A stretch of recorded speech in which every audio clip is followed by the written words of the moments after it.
Empty and become wind. Empty and become wind. How are you able to control that spirit when no one else could?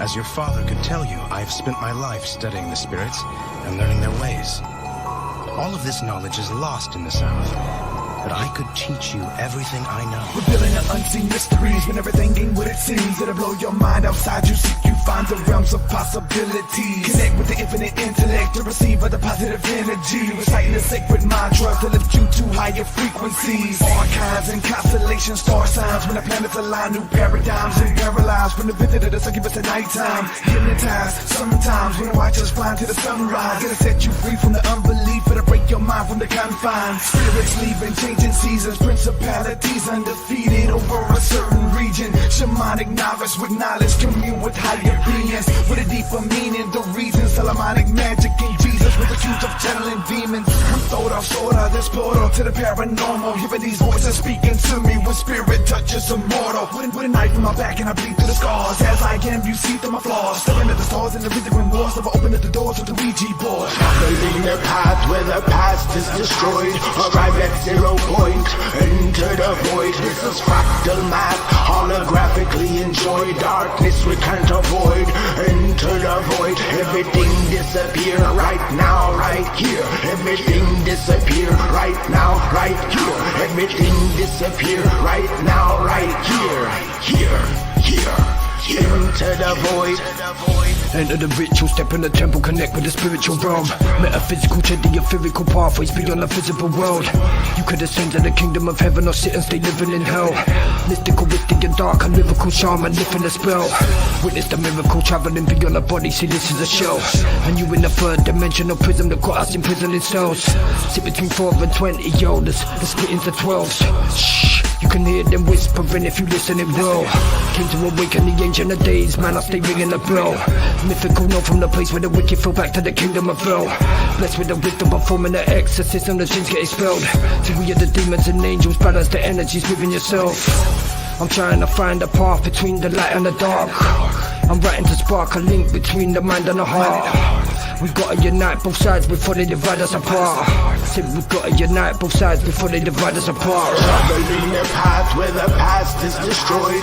Arrive at 0 point, enter the void. This is fractal math, holographically enjoy. Darkness we can't avoid, enter the void. Everything disappear right now, right here. Everything disappear right now, right here. Everything disappear right now, right here. Into the void. Now I'm good with nothing. Why y'all good for nothing? My 100,000 pedal loaders, dopamine over flooded. Stargate runnings, dragons out the dungeon. My Hakali been summoned. Total destruction into a vacuum suction. Conjunction, junction, that's my function.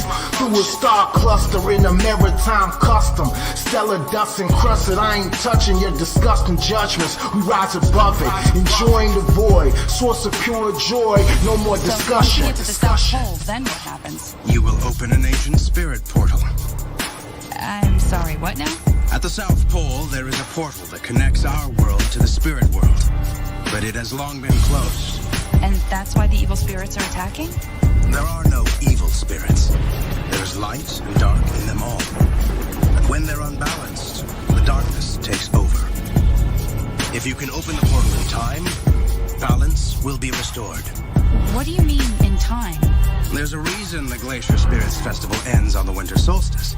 And that's when the spirit world and the physical world are close together. Only then can the Avatar open the portal. The winter solstice is tomorrow. Exactly. And we can't afford to wait another year. Traveling the path where the past is destroyed.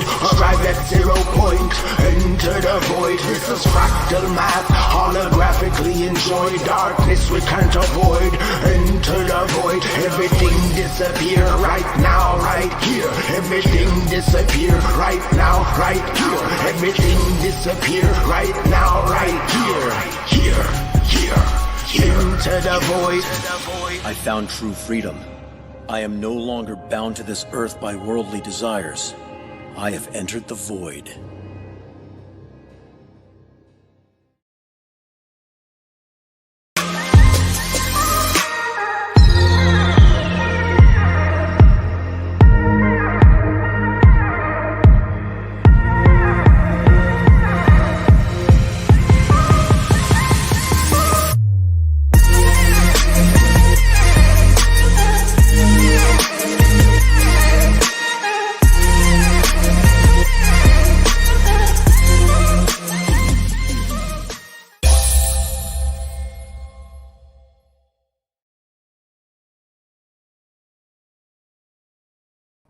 And we're live. We're live.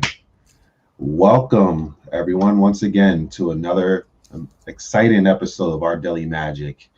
Here at Our Daily Magic, what our intention is to allow individuals to unleash their magic. What we believe is we all are magical and we all had unique journeys. And to be able to cultivate what happened in our life journey to unleash our magic and discover our magic. So I'm excited for our guest today. And of course, my name is Dell, and this is Kai. And I have the pleasure of introducing Keith. So Keith truly believes in his purpose and his calling to affect change in teens that so that they can grow up to be powerful, responsible, and influential adults who want to make this world a better place. Like, that's something that we all really want, right? And he wishes that life coaching was something that was accessible when he was growing up. He was bullied as a teen, and to this day, he has some beliefs that he may share with us, about what may have led to that. So he's got a story that's really impacted his journey. And now, Keith, you are like fully in your purpose and unleashed with your power shift coaching. Can you please tell us about your magic that you have unleashed into the world? Yeah, well, first, thanks for having me. I really appreciate being on here with you guys. So, I guess the best way to do it is start with my story. I grew up on Long Island, and, I grew up in a neighborhood that's fairly, the bubble's there, right? I think everybody's, I didn't want for anything. I had really good parents. They taught me really good values. But, I grew up in a neighborhood where everybody was always keeping up with the Joneses. And I was definitely a shy kid.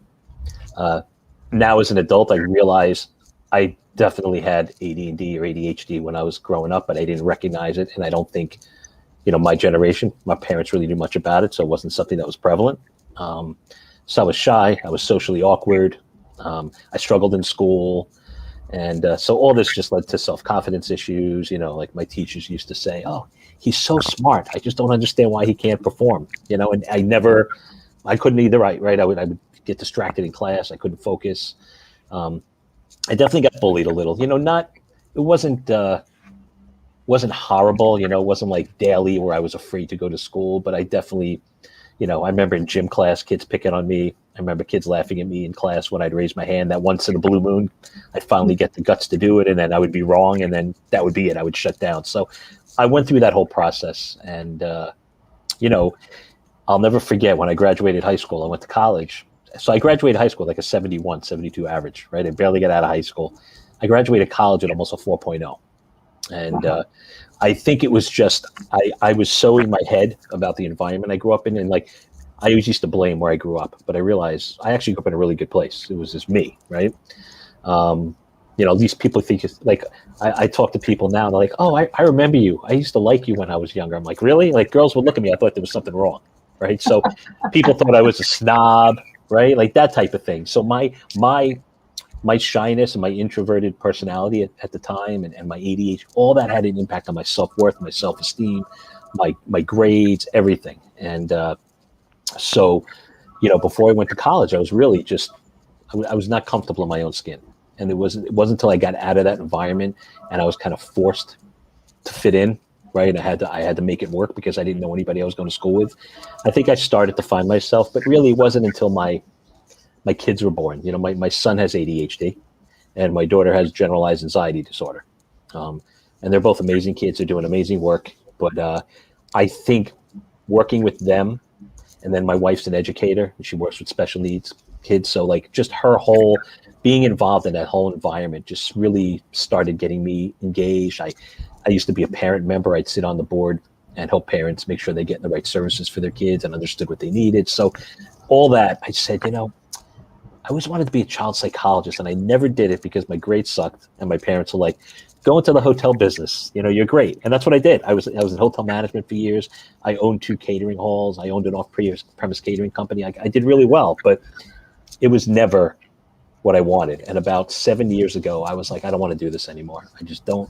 I'm 40-something years old, and like if I don't make a change now, I'm not gonna. And I went and got my coaching certification, and I've kind of slowly built this practice, and then COVID hit.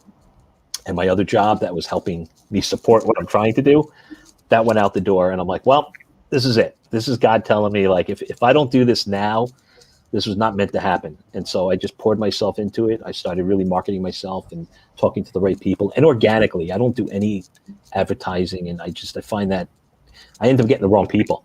I connect with people organically, and I end up getting the right people. And now I'm doing this full time. I do one-on-one coaching. I do workshops. I do these youth mastermind groups where I meet with 15 kids twice a month for an hour and a half. And it's a year-long program. And we focus on like really intensive, really good. It's not for kids that are struggling. It's for just, you want your kid to have good strategies and skills. That's what we do. And then I also work with a non-for-profit on that's whole sole focus is empowering youth and anti-bullying. So I know that's a lot, but I answer that question clearly. No, you answered it perfectly. And there's so many different avenues to pick and go there with. And thank you for sharing your story. And Sure. Definitely resonate with what you mentioned of like just being made fun of. Even though it wasn't as like horrible as it could be out there, because like there's different levels of bullying, but bullying is still bullying. It still affects you. When people say some stuff to you. And then for myself, my own journey, I have experienced it. But now for myself, I'm bringing more awareness to myself. I realized that I have also done it before, and I just didn't willingly knew that I was doing it. When I did it, I felt, oh, I was just a kid and just like poking fun and just making fun, just joking around. But I realized, I thought about it, wait, that can really impact someone. Yeah, I've done it too. You know, we do it because we try to build ourselves up by breaking someone else down. You know, when we're young, we don't know. No, you know, that's the thing. Like these things that I try to work with teens on, nobody's teaching. I mean, look, I think we could have a whole nother discussion on the education system in this country, right? But youth mental health, youth mental health, and just these types of things. Like we need to teach these kids. They just nobody ever showed them that. Nobody said, hey, when you bust chops, make sure the person you're doing it to can take it. Because if you don't see that you're getting like they're not laughing, they're not liking it. And you know, you like just that awareness. So we've all done that. And like you said, even the bullying, it wasn't terrible, but it was enough that like Sunday nights, I was like, oh, I got school this week. Like I didn't want to, I have gym on Monday. Someone's going to push me. Right. Like so you know, when it gets really bad, that's when we see suicide, right? That's when we see teens taking their own lives because of it, which to me is just like crazy that you're in so much pain that you're allowing other people to force you down that path, you know, because nobody's showing them that they don't need to feel that pain. Yeah. And like even just thinking about like back in the days of us being teenagers, because I'm pretty sure we all can agree when we're teenagers, then the internet wasn't like how it is right now. So for us, we sort of had a little bit of a refuge a little bit. You know, like the bullying happens in school. Oh, I get to go home. I can beat it myself. And that's it. I don't have to worry about going on social media and then more stuff is going on. And even the bullying from people you don't even know that happens on social media, which is kind of crazy. So with you working with people and working with teenagers who are dealing with bullying right now, and from your experience, what is some like differences besides what I mentioned, but just like, because they're getting an abundance of bullying. I'm pretty sure like their experience, they have it in school, they probably get social media, like the messages and things like that. Like, what are your thoughts? Yeah, oh, for sure. And I'm smiling because like when you said, you know, you, I'm like me. Like growing up, my kids are like, I grew up in the 80s, right? That's when I was a teenager. Yeah. My kids are like, what was it like growing up in the 80s? I'm like, give me your phone, give me your iPad, and give me your laptop. That's what it was like growing up in the 80s, right? Like, they're like, really? I'm like, yeah, like if I wanted to see people, I had to go outside and talk to them, right? There was no technology. So, but you know, the problem with bullying is, and I mean, this is probably very common. Most people know this, right? But I always tell kids, like, especially I tell my kids this all the time, before you post something, would you say that to the person's face? Because if you know if they're going to punch you or, you know, respond in a negative way, you probably shouldn't say that, right? Like always, you know, like we check ourselves, right? Many times we try to check what we say to people when we're in a conversation.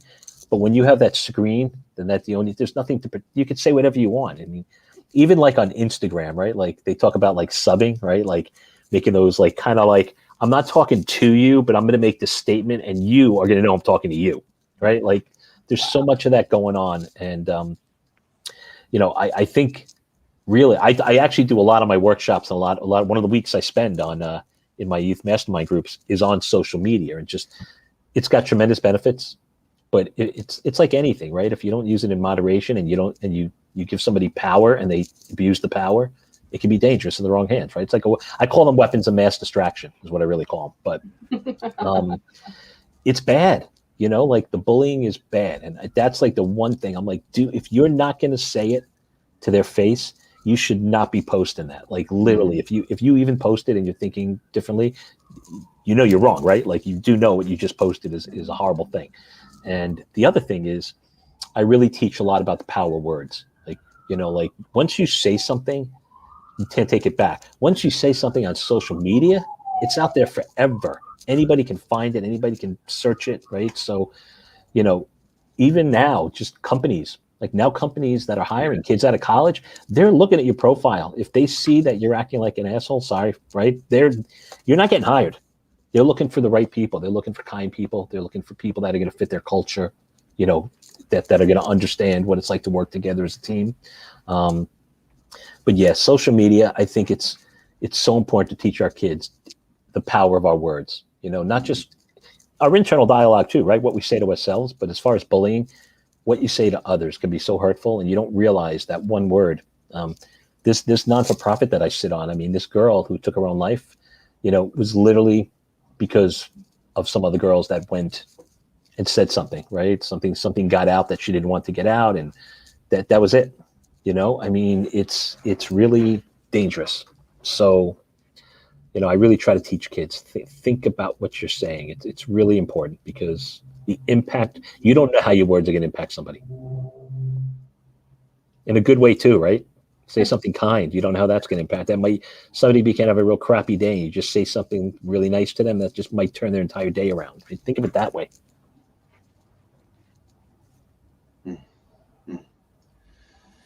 Yeah. Oh man, I had this thought that was coming, and then the thought left. The train will come back from what you were saying, but this. Oh man, it's so. I was so excited too. I was like, oh my god, I wanted to ask this thing. This happens to me all the time. But that's just, I'm getting old, so. Yeah. There we go. For the bullying, and also because you have an experience, like you said, on both sides, you experienced it and also you did it, and then also vice versa. I want to have like a dialogue about this and conversation is, why do you think people bully?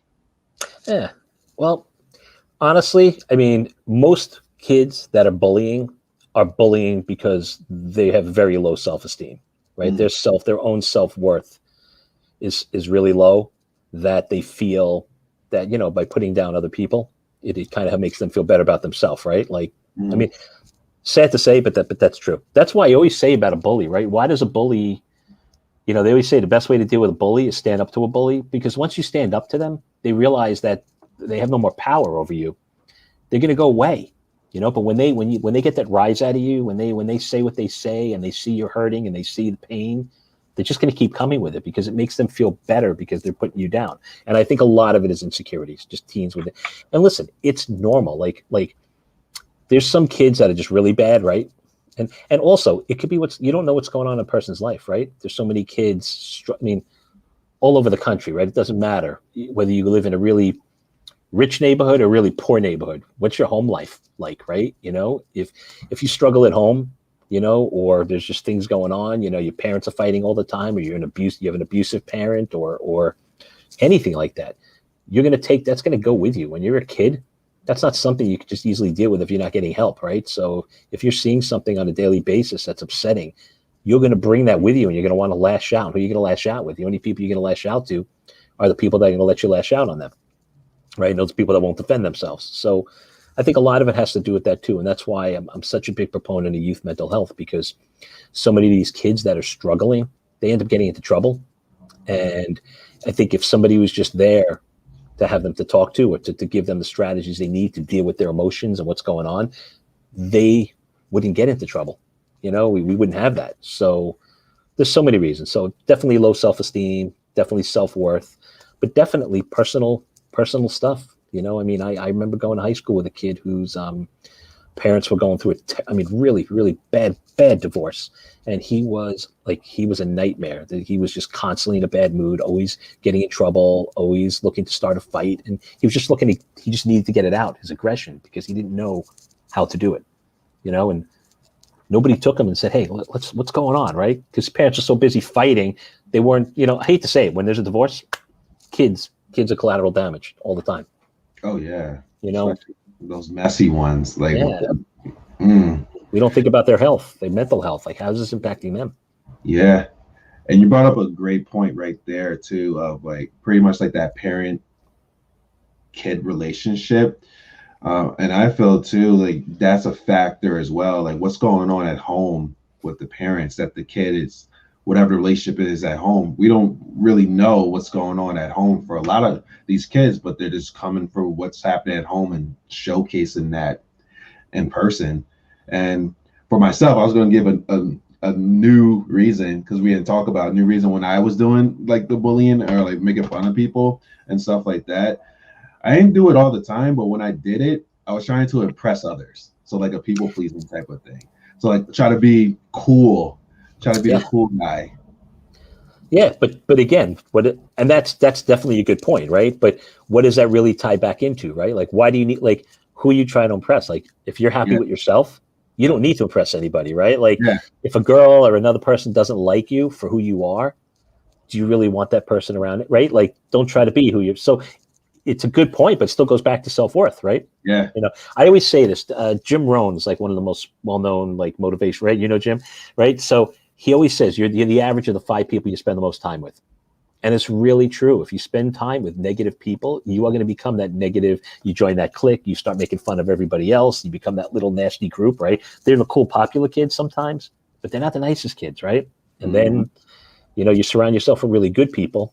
You know, I always say the geeks will inherit the earth anyway. So I don't even like using that term, right? Because that's the other thing. I feel like when I went to school, you were either an athlete or you were like, I hate this word, but that's what it was. So you like the dorky kids, right? Yeah. All the kids in the middle, which is kind of, we had nowhere to fit in. You know, I was right in the middle. Like, I wasn't really a good athlete. I played tennis, but like, and I was kind of geeky. Like, I did Dungeons and Dragons and all that kind of stuff, right? But I wasn't like, and I couldn't find my tribe. You know, like there wasn't this dialogue. Kids didn't know. You know, now like the drama kids have their tribe. You know, the music kids have their tribe. The athletes have their tribe. There's kids who do a lot of social action in school. They have their tribe. Even like communities, like the LGBT community, they have their tribe now in school. Like there's these tribes, which is I think is so great because it gives people a place to go and feel comfortable being who they want to be. And we didn't have that growing up for sure. No, and you brought a great point right there, and that's a great message for people out there as well, of finding your tribe. And also there's like more of a effortless way of finding it, because like all these groups online, meetups, and all these different things, like wow. And yeah, I feel you with being the middle person. I played sports, but like I wasn't like the star and stuff like that with the sports. And I was hanging out with both people on both sides of the equation type of thing. But yeah, that whole high school table type of thing going on, the cool kids table and all this other stuff. It still happens. I mean, it's just, you know, the other thing too, you brought it up before, you were talking about parents, right? I mean, not to bash parents, right? But there is a lot of parents who they try to live vicariously through their kids, you know? So it's like, the things they do or the way to behave, or they'll support, you know, like a kid will come home and tell them something that happened that made them like, you know, that's pretty cool, right? But did you ask them how that went about? Like maybe who they step on to get there, right? It's like, you know, oh, that's like sometimes we support our kids' actions without really thinking about, you know, how did that come about, right? Like, should we be supporting that? Did they do it the right way? You know, I can't think of a concrete example right now, but it's those helicopter parents too, right?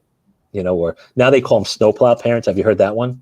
No. Yeah, the snowplow parents, right? They just come in there and plow right in there, and you know. But it's so important. Like I think with our kids, if you want to raise kids the right way, you know, number one, you got to learn to talk to them, right? Not at them, because they have so much to say and they're so much smarter and insightful than I think we give them credit for.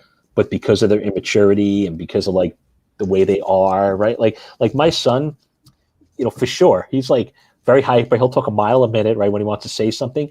But once in a while, he'll want to say something, and like he'll say something, and I'm like, that was so profound, right? And if I didn't like have the conversation with him, he never would have said it, right? But sometimes I just want to be like, your room's a mess, right? Like all I'm focusing on is your messy room. So I think you're like this immature kid, but he's really not. He's really very bright, really smart, very insightful, and I think the other thing with too is we raise our kids. We want to answer all the questions for them, right? And I think it's really important. You got to ask your kids questions. Like when my kids come up to me and they say, "Oh, can I have pasta for dinner?" I'm like, "Can you?" "Well, I want it." "Okay. Do you know how to make it?" "Yeah." "So why are you asking me?" Right? "If you need help, I'll help you." And like, "No, you're right." Or, "This happened in school today. I don't know what to do." "Well, what do you think you should do?" Right? Letting them problem solve, teaching them to, being supportive, letting them know you're there and you're going to help them. But like asking them questions, don't just give them the answers, because when we give them the answers, all we're doing is keeping that bubble intact, and then they leave their little bubble and they get out into the real world. Yeah. When that bubble bursts, they don't know what failure is. They don't know what it's like to make a mistake. It hurts a lot more. I'd rather my kids fail now. They're older now, but I would rather see my kids fail as teenagers. So when they get out into the real world, they're not afraid of failure. They're not afraid of rejection. Yeah. Yeah. It reminded me of my son. My son's 9 years old, and him and his mother no longer together. We broke up when he was like 1 or 2, but in this part right now, he doesn't like to get things wrong. But I'm allowing the space to learn at an early age, because I'm helping him to learn that it's okay to make mistakes. It's all about what you do after. It's okay to get something wrong. It's all about what you do after. And I keep like just asking him that question. I'm like, is it the end of the world right now? Is this it? Is this the only try you're gonna have? He's like, no. You get to have another try, right? He's like, yeah. So then he does it. He's going through these emotions, but like you mentioned, they're so freaking smart. Like kids, at first my parenting before, it was like the authoritative type of role, and that's because I was programmed that from my own experience, the authoritative. We say what to do. This is what you got to do. This is the right way. Everything else is the wrong way, and stuff like that. But I also had that curious side of me that always wanted to explore things. And of course, I got in trouble, got hurt, all these other things too. But now this dynamic for my son has shifted to like what you mentioned, in which I want to allow him to experience, but also it's not like an authoritative type of thing. I see him as like an equal, like a person. But then, of course, like the experience I have from my life. So like, for example, you shouldn't probably cross the street because you're going to get hit by a car. Like those type of things, like just tell him straight up. So that way he doesn't get curious. Oh, let me try this and see what happens. So it's like it's a dance, because I was like, okay, how much do I offer? And then how much do I step back and let him like figure stuff out on his own? Yeah. It's painful as a parent. Like it's hard to watch your kid fail, right? Like I hate that, but I just feel it's so important. Like you said, I'm not going to let him walk in the middle of traffic, with his headphones on and no medication, right? We can't control his impulse, but I mean, he like I'm trying to think like just situations where like, they're dealing with friends, right? Like he's got this friend group that he's had for years, but once in a while they all kind of have their falling outs and they get pissed at each other or whatever. Oh yeah. And, I tell him, I'll give him, he'll give me my thoughts. He'll tell me his thoughts, and I'll be like, look, you're asking me. I'm telling you what I think. And he'll be like, well, you don't have to agree. You asked me, I'm telling you. And then he'll go and do what he wants, and he'll come back and be like, oh, it didn't work. I'm like, okay, well, what'd you learn? Like, that's the thing. Failure is only failure if you don't see the opportunity in it, right? Ooh. That's really what it is, or if you fail at the same thing over and over because you just keep making the same stupid mistake because you don't want to learn, and that's the other part of it, right? Some people are just not ready. Like you're not going to change. You're not going to learn if you're not ready to. But every failure that you have in life is just a lesson on how to do better. I mean, like for anybody listening, like a great this for adults too. I mean, the best exercise you can do every night before you go to bed is Like, what were your wins for the day, right? Celebrate your wins so you feel good about who you are. Like, it reminds you of like, hey, I did good today. And then what were your challenges? And what can I do different tomorrow to make sure that doesn't become a challenge and I have to move that in the win column? And maybe you're going to have to fail out of 3 or 4 times before you get into the win column. But at least if you acknowledge it and you see it as a lesson and you see it as an opportunity and you're thinking actively about how can I make it different for the next time, that's like progress. That's not failure. That's intelligence. It's just common sense. But a lot of people don't do that. They fail and they give up, right? I mean, imagine if Michael Jordan decided, oh, they cut me. I'm not gonna play basketball. I mean, like, imagine that. You read my mind. You read my mind. I was just about to say Michael Jordan never made all his shots. So like, what he do when he misses, like the game winners. I love, what was it, The Last Dance? When he about that, when he lost the championship, when they got, I don't even think they made a championship. They got dominated by the Pistons. Yeah. And he sat with that failure, but he didn't say like, oh, this is it. Like, I can't beat these guys. He asked himself, like, how can I improve? What things do I need to improve upon? How did I lose? What things did they do that dominated us? And the Bulls collectively, they got stronger. They saw like the game film. They started proving more differently. And then the next year, they kicked their asses. Yeah. And high school, he got cut from his high school basketball team. I mean, like, could you imagine if he was like, if he let, like, that coach basically said, you're not good enough. And if he would have listened to that and been like, oh, he's right, I'm not good enough. There'd be no Michael Jordan. We'd have no Space Jam. But you know, but really, like, think about that. Think about all the kids, right? Like, when you get cut from a team, right? Or you fail, like, or teacher says, hey, this is, like, it's so important what we say to our kids because they internalize it, right? And if he would have taken those words from that coach is like, I'm not good enough, or that message from that coach, I'm not good enough, he might have quit, right? But instead he was like, no, okay, I'm gonna go out and I'm gonna practice, I'm gonna get better, and that's what he did, and he made it, and you know, the rest is history, right? And there's so many stories like that, so many. I mean, even Abraham Lincoln, right? I mean, look at he lost how many times and how many cases and how many times running for office before he made it to president. I mean, you know, there's so many famous people who have just failed miserably before they were successful. And if they would have given up on that failure, we wouldn't have some of the things we have in this world. So, who created a light bulb again? Edison. Oh yeah, 790 times, some crazy amount of time, right? Yeah, you're right. Yeah. It just shows, all it takes that one time to get it correct. Do you know why Colonel Sanders is an old man? Because he was like 60-something years old when he found Kentucky Fried Chicken. He almost like took his own life. He was divorced a few times. Like, the man had like a horrible life. And when he was like in his 60s, that's when, like, I don't remember the whole story. You can read about it. There was actually a movie about it, but like, he found his thing like with his late 60s. So that's why, like, when you see the pictures of him, he's this old guy, because that's who he was. That's how old he was when he founded the company. His whole life was a failure until then. That should be a Lifetime movie. Yeah. Remember that? Yeah, Dell watched it. Oh, there was a Lifetime movie on it? Oh, really? It was like a spin-off. It was like a comedy thing. It was sort of like a comedy thing, or I don't think it was comedy. I think it was very intentional and very serious. Think so? Yeah, I just did a really bad job of it. Mario Lopez played Colonel Sanders in it. Oh, that's so funny. But it is a true story. I think that was his story. I'm pretty sure he struggled for like most of his life until he was older. A lot of people who are successful right now, they also like had a lot of struggles, and then they just had their moment, and they all shared like their own unique way, but it's the same type of formula. They just kept going, persevering, and then finally, boop, it just happened. Because they don't let the words, they don't let other people's, you know, I mean, I always say that, right? When people tell you, if somebody says to me, that's not going to work, that's my motivation. Be like, okay, I'm going to make it work just to show you that you're wrong. That's going to work. I mean, it's good energy to use. You want to fire me up? Tell me my idea is crazy. I'll be like, okay, cool. You think I'm crazy? I'm going to show you how crazy I am. And show how cool it is too. Yeah.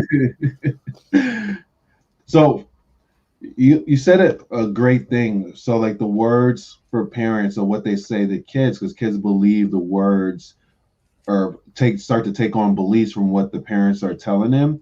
So for you, and because you deal with teenagers, has there been a lot of times that you actually experience like the children or the teenager children beliefs are from like stuff that the parents were telling them, like self-limiting beliefs and things like that? And if so, how are you able to help the children to be able to reverse that and turn it to something that actually could benefit them in the moment? Yeah. So, I always start the conversation, and you actually alluded to it before, right? Like, our parents raise us based on what they know and how they were raised, right? And if they didn't see what was going on wasn't good for them, they're just not cognizant that it didn't work. So if you grew up in an authoritative household, if you were used to it and for whatever reason, it just something never triggered and you'd be like, this something could be better here, right? You're going to raise your kids in that way, right? So a lot of our parents, it's not their fault, right? Like, baby doesn't come out and they go, okay, here's the handbook, just read chapters 1 through 10 and you're good to go. Like, we get, baby comes out, they hand you your child and they're like, okay, your father, your mother, good luck, right? So we only know we know based on how we were raised. So, there were definitely certain things. I mean, my parents are amazing. I love my parents, right? But there were definitely certain things that I wanted to do different with my kids, right? Especially the failure piece, right? Like, my mother was the best, but she would never let us fail. She was like the woman on the Goldbergs, right? Like, I'm going to protect my kids. And I love that. That's a mother's love, right? But yeah, honestly, that doesn't always serve us, right? Like, so so a lot of times to change the narrative with the kids is, when I like working in the groups more because it gets them to all talk to each other and they share and they see they're not alone and they get a lot of similar experiences. And, really the way to change the narrative is just, make them recognize, okay, like, is that serving you, right? Like, is that dialogue with mom and dad serving you, right? And if it's not, what do you need to do to change the dialogue, right? And I work with them a lot on just those belief systems, So when your parents say to you, like, I'm like the anti-parent sometimes, because I'll be the one going, like, if they say, especially high school kids, like, I don't want to be a doctor, I want to be this. I'm like, then be it. My parents think I should go to med school. I'm like, well, your parents aren't going to be around in 70 years when you've lived your life doing something you didn't want to do. Like, what do you want to do, right? So, but it's learning to teach them those conversations. But the belief system part, I think, is just understanding, like, talking about that belief system, like, what has that belief system done for you? What does it make you feel? If you're not feeling good, if you're getting negative feelings or it brings negative energy into your life when those belief systems crop up, what other belief systems can you explore, right? What's the opposite of that? What can we explore differently? And a lot of times, like, I'm not a therapist, right? So I can't go back in history, but there's definitely, there's studies on this. Like, going back to our past and tying it to our current belief systems actually helps deal with, once they make that connection, they're able to shift. Like, once they realize, oh, you know what? I'm thinking like this because of this. Like, I never realized that. Now that I understand why I think like that, I see the value in not thinking like that. And that's how you get them to shift. Yeah. And yet it's cool because getting to that is like bringing awareness. So like for me, it's like meditation, bringing awareness to yourself and also getting curious with those questions, because when you internally ask those type of questions, it starts to show up. And like you mentioned, like, bring that awareness, because, oh, that's where it comes from. Because usually, and this is from my own experience, when I'm hearing these beliefs, I'm hearing them my own voice in the moment. So I think like, oh, it's me. This is what it is, what I believe. But then what happens is when I bring awareness to it and sit with it, it dissolves. Then I get to see, like you mentioned, that experience, whatever it was in which I took on those beliefs. But then I started to play the role of believing whatever the person or situation taught me. And that's from a lot of stuff, relationships, like personal love relationships, parents, society, conditioning, even the bullying. I didn't even realize, like, the stuff that I was told from other people how I was, I believed that as well. Yeah, I think, we're what we see. It's really what it is. I mean, it's so important as parents. Like, you got to lead by example, right? Like, even my big hairy audacious goal in this world is to change the narrative in this country, right? Around the world, but you got to start somewhere, right? But to change the narrative in this country, right? I mean, like, right now it's crazy how polarized everybody is, and the fact of the matter is, most people are kind of here, leaning one way or the other, right? But like, we're not there. We're like here, and if we don't teach this younger generation, about, understanding other people's viewpoints and acceptance and diversity and just understanding, like, we're all human, we're all here together, like this planet's ours to share, and like we have to learn to be kind to each other. Because if we don't change the narrative, this is not going to get better. We're just going to continue going down this path with what's going on. I talk about this country because this is really where I see the biggest problem right now, right? I mean, there's still issues like in India and all that with different caste systems and all that, but just this country is just like, we're so polarized right now because of views. But none of these people are right. I'm sorry, I'm not trying to get political. None of these people are right. We're all a little right? But like, we need to find we got to do what's best for the greater good, right? And like, I feel bad, but I've given up on my generation, right? But if I can get to the younger people and get them to like learn tolerance and understanding, acceptance and diversity and kindness and just all these strategies about just being a good human being and just being kind to fellow man, regardless of anything, right? Mm-hmm. What a better world we would live in. And I know this is like a big giant, right? But my attitude is like, I know I can't fix everybody, right? But if I can impact the teens I can impact, at least I feel like I'm doing my part. I can't control, and hopefully they pay it forward to somebody else. And that's look, it takes years to build the negative part. It could take years to build it into a positive, but like, you got to start somewhere. So like for me, I just want to teach these kids and these teenagers to be better adults so they can bring us into a safer, healthier, more tolerant, loving world. I mean, it's crazy. I don't even watch the news anymore because I get so frustrated. Like literally, I don't even watch it. I put on an alert, God forbid there's something major, a shooting happened, which is even, but just, I try to stay away from it because it just brings so much negative energy, and I just want to focus on the positive stuff. But that's what we need to do. We got to change the narrative, and we have to do it through youth because they're the ones that can do it. Yeah. And you just made a valid point too. I was talking about that with somebody yesterday about the news. I'm like, you always hear like all the bad stuff. Where's like the good stuff? Like, let's have like good segments. I mean, they do like, oh, this cat was found at the end of the news, but like before that, there's like all this fear, anger, and against each other. And you made another valid point too, just like the generational like teachings that are going on, and the change the narratives like this. So like the kids that you're reaching out to, the teenagers, they're gonna become adults and they're gonna have kids, but like they're actually in this space now, and it's gonna be able to have this trickle effect and start to shift. Like I start to see, like for me, I'm seeing the trickle effect starting to happen. And what I'm also seeing is the last bit of like the old residue from past generations being very intense for the last bit of a moment to be transmuted as well. Yeah, I think, that's really it. It's like, I'm trying to think how to put this the right way. Like people, I always say this, like people that are like anti whatever, racist, anti-Semitic, whatever it is, right? Like if you're out there trying to hurt people because of their different color, different religion or whatever, to me, you're a bad person. But there's plenty of people who are racist, anti-Semitic, whatever.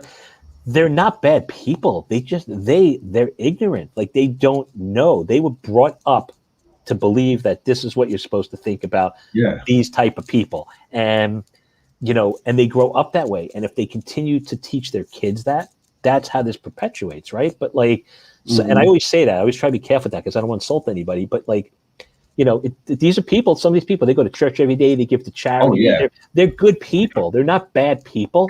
Yeah. But they're ignorant. They don't understand, that this belief that they have, that they learned from whatever, 100 years ago, whatever the hell it is, right? That they're by doing this, they're just perpetuating this. They don't understand that, somebody that's going to hurt you, that's a bad person. I don't care. In my book, you're a bad person. but that's part of the problem. It's all those people who are just not aware of what they're doing or how they're being, the impact that it's having. And that's, to me, that's a bigger problem than the people that are out there doing bad things. Because the people out there doing bad things, we can catch them and we can put them away and get rid of them, right? But it's all the people that feel this way but don't talk about it, right? That's the bigger problem. And we never talk about that. We're always talking about, like you said, on the news, we're always talking about the bad stuff, but we never talk about what's real, the underlying situation. I mean, like I'll say, I'm Jewish, right? So I see what goes on with, you know, anti-Semitism, right? Like that bothers me. I'm not afraid, but it bothers me. And you know, like if somebody got to know me and realized like who I am as a person, they'd realize like I'm just a person. Like that's just my religion. It has nothing to do with, you know, you don't even know my views on what just happened, right? Like I'm just this person, but my goal is to make people good, make a happy world for people, right? Like if you got to talk to me for a second, all of a sudden me being Jewish wouldn't matter, right? And that wouldn't matter whether I'm black, Asian, Muslim, it wouldn't matter, you know? It's like, that's what I want. That's what these kids got to understand, you know, and teaching them. That's why I love doing these groups. And if I can get some of these things virtual with some of these kids in other parts of the country where, you know, it's not New York, New Jersey, right? Or California, where we're a little more open, right? Get to some of those kids and teach them like, listen, this is not right. You know, this is not right way to think. This is the right way to think. That's hard. Yeah. Got to get there. Yeah. Are you doing virtual now or? I do. I mean, I prefer in person just because I feel it's much more powerful. And also the kids have been on Zoom for so long, right? With school that, you know, yeah. Now, you know, they're playing, they're, you know, I'm trying to talk to them about like their mindset and their, you know, they're playing like Minecraft. So it's, you know, it's hard, but I prefer to do in person. But ultimately, I think I told you this non-for-profit that I work with, our ultimate goal is to raise funds so I can take this outside of Long Island in New York, right? To, you know, poor neighborhoods, inner cities, and just even not even poor neighborhoods, like neighborhoods that have different views, and get to those kids, right? And get corporations to sponsor this. And I also want to be able to send some of these kids to college. Like I always say, there's like Harvard graduates all over the projects, but these kids will never get to Harvard because nobody's recognizing them and nobody's giving them a chance or letting them know they believe that they can do it, and they don't have the opportunity, but they're out there. You know, just watch TikTok. You watch TikTok and you see what some people post, right? Oh my God. And like, you know, like you could tell by the background, they're in like a really bad area. You know what I mean? But the stuff they're saying is like profound. I'm like that guy or girl, like, does anybody hear what they're saying? Like they are so spot on. Like, why is this person needs to like get the message out, you know? And so that's really the not-for-profit's really pushing empowerment to everybody. And like I said, I really want to take this to the neighborhoods and the people that can't afford this and train community leaders to deliver this work to their communities. Because I think that's another way to change the narrative and get people to really buy in and just bring some cohesiveness back. Thank you. Yeah.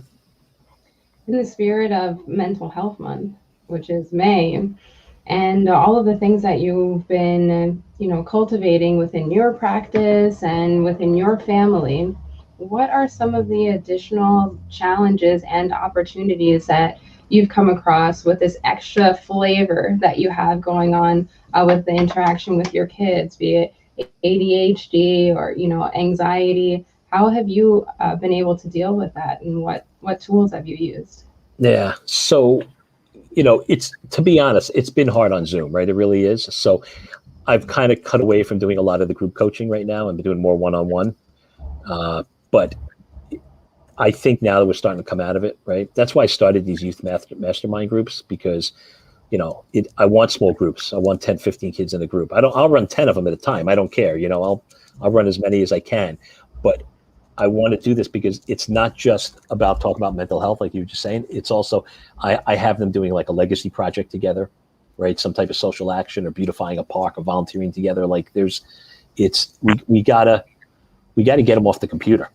You know, that's the problem. Like, I feel like if I keep doing things virtual, I'm just perpetuating we're having enough trouble getting them away from the computer, right? Like some of these kids don't even want to go back to school because they're like, oh, I love working from home and laying on my bed and being on my laptop. But like, no, that's not. Yeah. You need interaction. So like for me, I've really kind of stopped doing a lot of the virtual stuff, and I've been trying to do more in person now, right? I mean, obviously social distance and practices, right? You do a lot of stuff outside, but sorry, to answer your question, like we need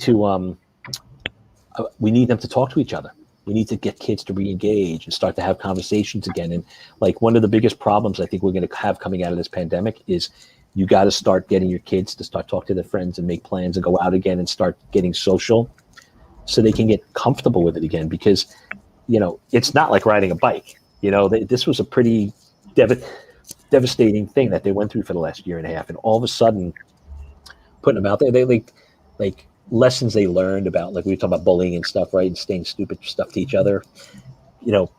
They forgot a lot of that, right? Like a lot of regression.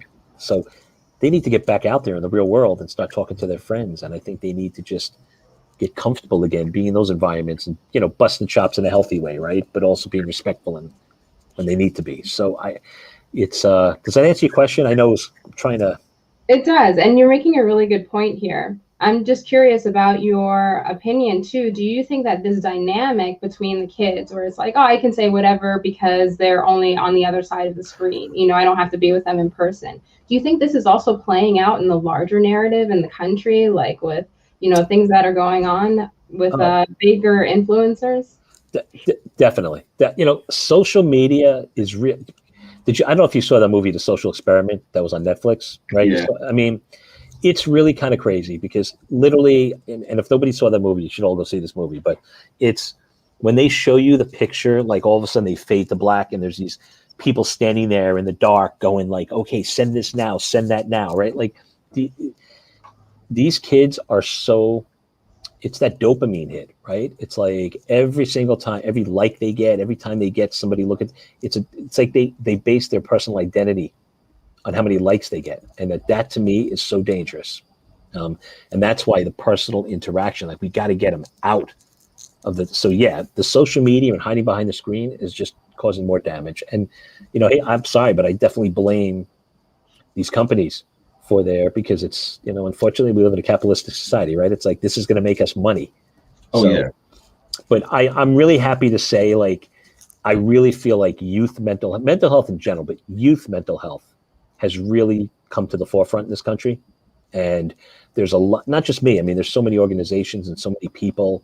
I have an associate, somebody I just know, his name's Eric Houston. He has a company called We're All a Little Crazy, and he has a podcast. He has athletes that come out on his podcast and talk about their mental health issues growing up, so it's about killing the stigma. And I think the stigma, we're slowly getting rid of that stigma and letting people know, like, it's okay to not be okay.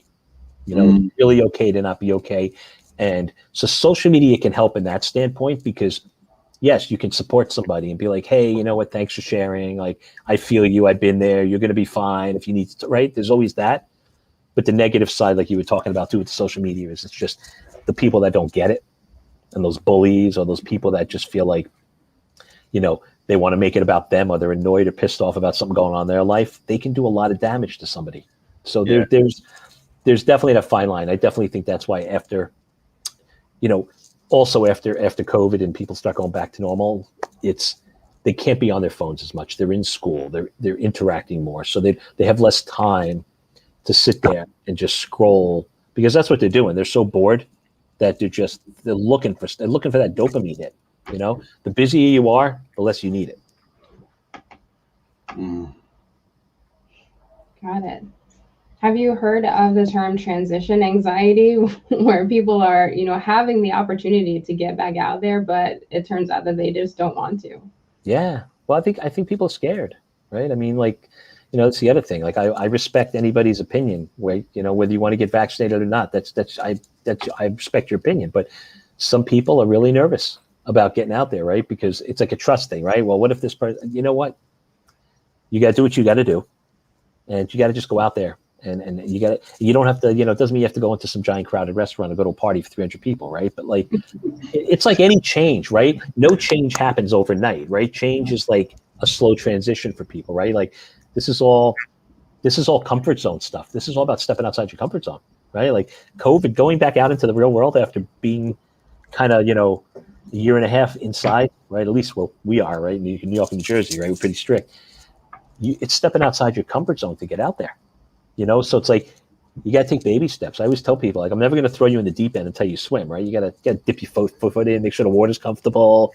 But you start in the shallow end with the little stairs, right? But you got to slowly get out there. And eventually, I think once you start to build that comfort level, you do a little more. And I think that's that's the transition anxiety that people are struggling with, is just like going from here to here. But I think you don't have to go from here to here, and that's the other thing. Nobody's talking about that, right? It's Dr. Fauci comes on and says it's okay or it's not okay, right? And the CDC says it's okay. No one's actually saying this is the healthiest way to do it. Nobody's talking about the mental health aspect or the comfort zone aspect on, here's a good way to do it. Like if you're uncomfortable, don't do this, try this, right? Like no one's talking about that. It's all problem solved. Yeah, it's like, I make an announcement that, but not everybody's going to be like, okay, great, I'm just going to run out, go into a crowd. Like I still won't go. I'll eat in a restaurant now.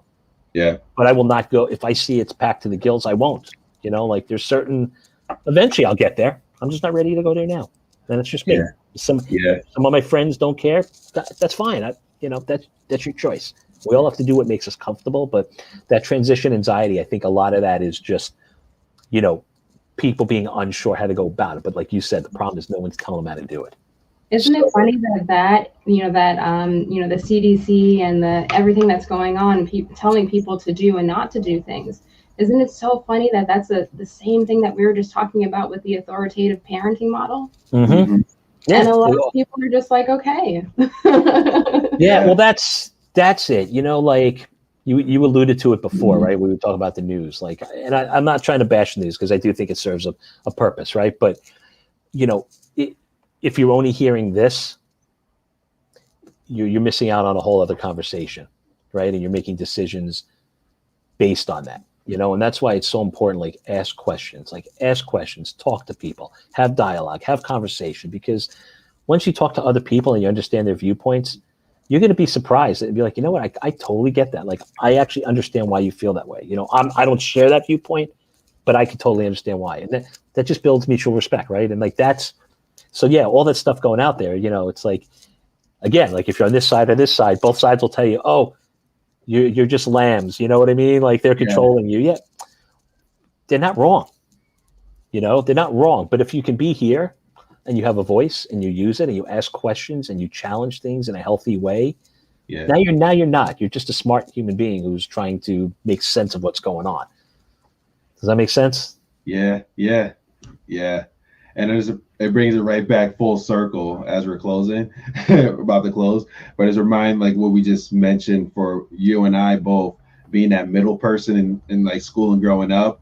And now that's a superpower to be able to use in this moment for those type of things. When one side says this, other side says this, to be in the middle, to just ask questions on both sides and just be curious about it. Yeah, it's all about curiosity. I mean, like if people would just ask questions for understanding, we'd all understand each other a lot better, and we'd have a much more respect for one another. We may not agree with everything we all believe, and that's okay, but it's about the mutual respect. I mean, listen, me and my wife don't agree on everything, right? It doesn't mean I don't love her, right? I'm still respect her. We don't have to agree on everything. We're not going to agree on everything, but I'm still married 26 years in a happy marriage, right? It has nothing to do with it.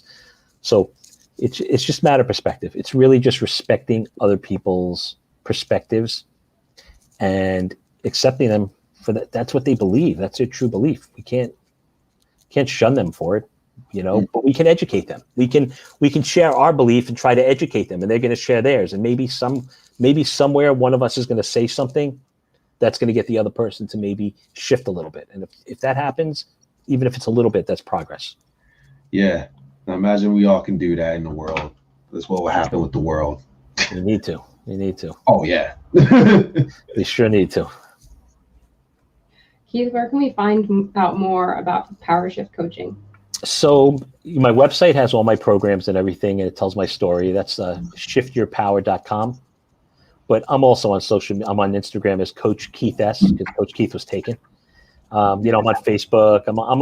I'm pretty much on every social media platform. I try to post things a couple of days a week. And one thing you'll see about me too is, like, this is me. Like, I'm very authentic. I say it how it is. I don't hold back.